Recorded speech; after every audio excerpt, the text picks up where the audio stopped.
nagpadalamhati ng mga tanyag dito nga sa huling hantungan ni Don Pepe at nakapagdesisyon nga itong sina Giselle at RJ na i-cremate na lamang itong si Don Pepe at nagbigay ng mga mensahe itong si Giselle sa kung papaano sila nagkasama ni Don Pepe at kung papaano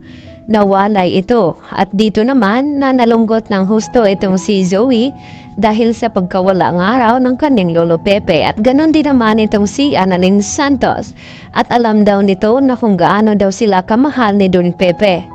Sa kabilang banda ay napansin naman dito ni Irene ang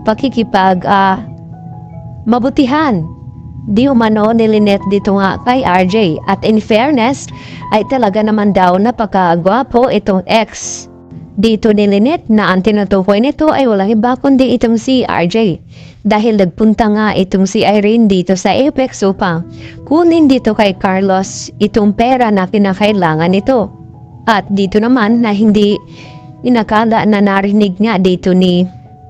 Annalyn ang sinabi ni Irene na mag-ex nga sila ni Carlos at nagulat nga noong una itong si Annalyn ang kanyang marinig na kung niloloko ba daw niya itong kanyang ina na si Lynette at maya-maya nga ay lumabas naman itong si Lynette at siya mismo ang nagpaliwanag dito kay Annalyn na alam na nga niya ang tungkol dito kay Irene at Carlos at hindi nga agad-agad na ipaalam ni Lynette kay Annalyn dahil nga sa nangyayari dito kay Don Pepe. Samantala,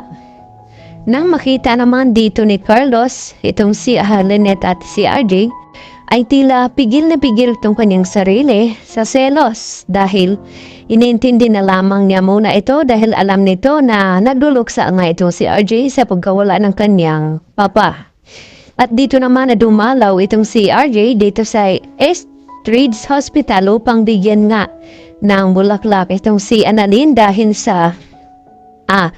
get together dahil sa huling araw na lamang ni Annalyn sa Estridge at lilipat na muli dito nga sa Apex Hospital. At dito naman na nakita ni Carlos na may pabulaklak nga itong si RJ at inakala ni Carlos na para ito kay Lynette. Subalit sinabi ni RJ na ibibigay lamang niya itong bulaklak para kay Annalyn Santos.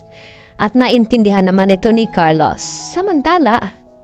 nagkabanggaan naman itong si Lynette at itong si Irene sa akala ni Lynette na umalis na itong si Irene at kung ano daw ang ginagawa ni Irene dito sa Estridge. At dito naman na sinabi ni Irene kay Lynette na nagpapacheck up nga daw siya sa kanyang OB-GYN. Subalit ay walang kalam-alam itong si Lynette na may matindi pa palang sikretong tinatago itong si